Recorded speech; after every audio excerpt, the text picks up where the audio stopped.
And this leads to our next segment. So what are the things we can do and how?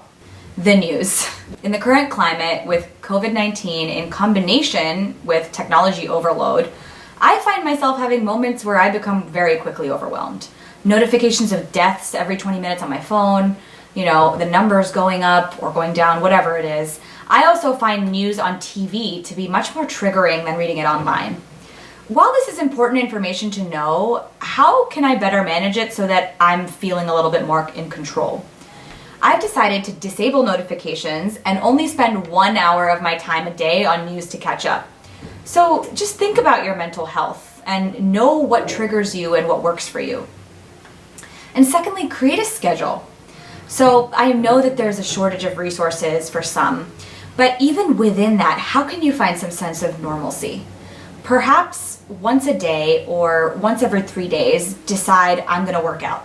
If you have internet, great. If not, what could you do?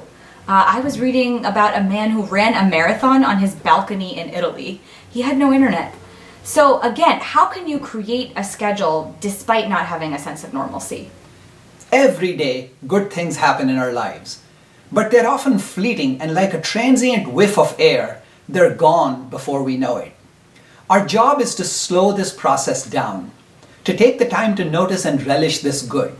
I call these the bright spots that we need to harvest.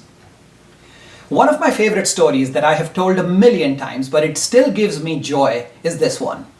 My wife takes the time to pack my lunch daily for me in a brown bag and leaves a post-it note inside that says something small, but that demonstrates care and love.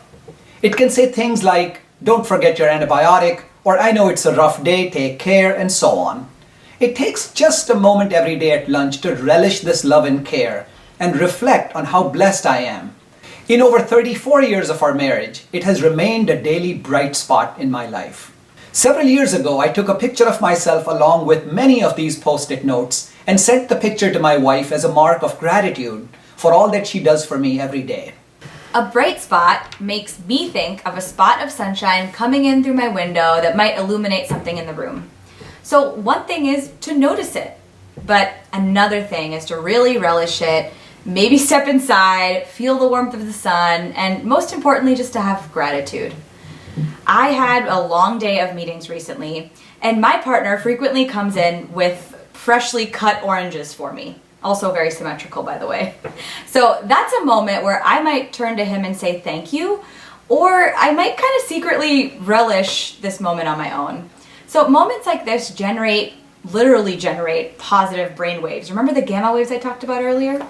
The third action is to try and create social connections. Social connection is the feeling that you belong to a group and generally feel close to other people.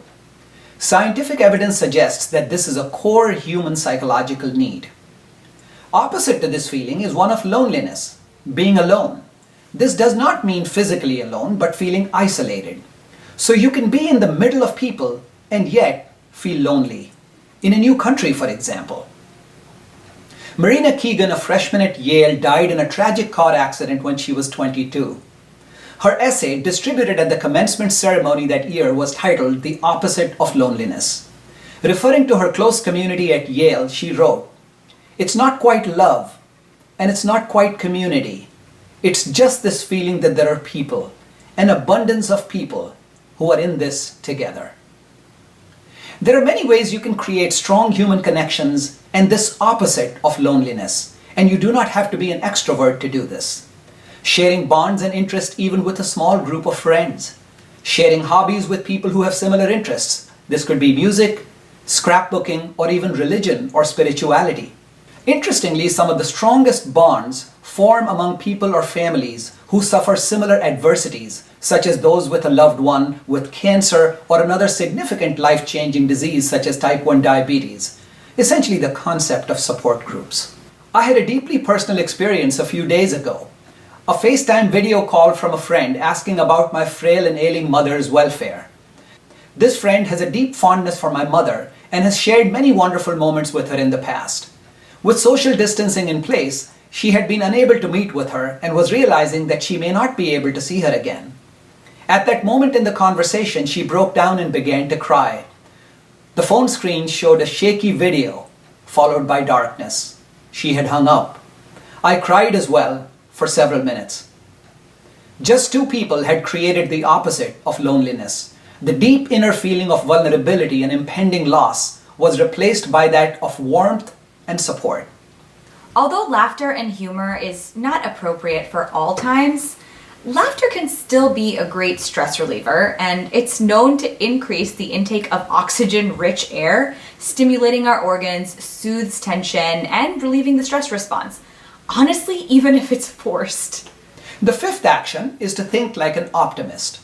Dr. Henry Seligman, a prominent psychologist, has published a lot of work on positive psychology that demonstrates differences between how optimists process external influences compared to pessimists. When faced with a similar bad event, optimists perceive such an event as temporary, isolated, and beyond their control, while pessimists perceive the same event as permanent, far-reaching, and due to their own effort. So an optimist teenager who fails a test may process this in a way that says, I had a bad day, and this is just an isolated instance that I will do better next time. Temporary, isolated, beyond control. While a pessimist teenager may say, I'm a loser, I always do poorly, I can never do well.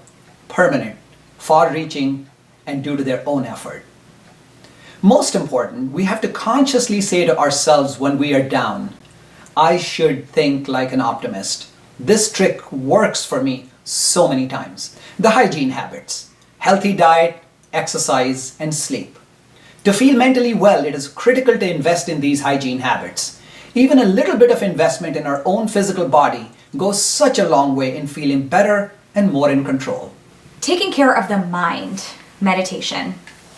So we've talked about basic body hygiene, but what if we can't get sleep when our mind is racing? Or we're feeling lonely and frustrated with ourselves and just want that extra bag of chips so the diet goes down the drain? Here's where managing our emotions comes in. We talked about the monks a little bit ago, but let's just take a deeper dive into that. How do we cultivate a state of inner balance without dedicating our entire life to it? Simply put, meditation is training our brain to be more present without judging ourselves for it. It's literally just noticing when your mind is wandering and bringing yourself back to the present. What it's not is thinking zero thoughts. That's impossible. What it's not is complete nirvana. It's not something that is, perfect happiness. It's also not relaxation. Over time, you get better and better at coming back to the present. Almost 50% of our time is spent in the future or the past. So the trick is to keep coming back. So how does one even begin to meditate? So let's distinguish between mindfulness and meditation. Think of meditation as the overarching umbrella and mindfulness falling under it. One way to develop the skill of being more present is having mindful moments. Mindfulness is simply awareness of our surroundings, and we can do this anywhere. If I'm taking a walk and I notice what it smells like, what kind of flowers are around me, what the air feels like. Right now, as I'm shooting this, I'm smelling sort of a musty air. My body's a little tense. Maybe I'm a little anxious that I'm public speaking. That's mindfulness.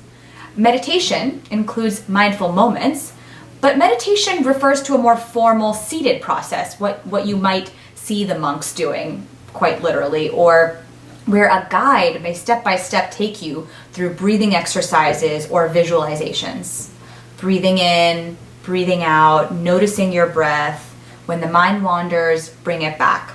That's sort of a really quick and dirty explanation of the two. Just like working out at the gym to build our physical muscles, we need to work out our brains mentally to see changes in our physiology over time. We're not going to see results in one day. And just like when your ankle's not having a good day and it might not be a good day to work out, that's the same as our brain, right? So here are a few things to keep in mind when we're thinking about a good time to meditate and insert it into our daily routine. Step 1. So assessing your level of physiological response. What does your body feel like? If you're too anxious or maybe having problems breathing, probably not the best time to meditate. Step 2. Do I need a calming exercise? Maybe if I am having trouble breathing, or maybe if I am just feeling very restless or anxious. You may need to calm your body first. And calming breathing is very different from meditative breathing. Meditative breathing is more in the moment. Calming breathing is actually slower breathing to help your body kind of feel more balanced.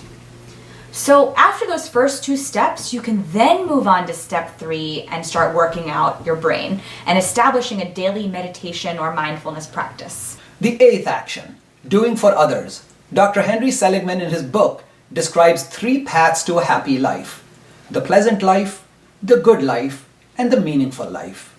A pleasant life is having the basic pleasures in life, a good house, a good job, and so on. A good life is recrafting work and family to spend more time in your values and having a certain flow in life.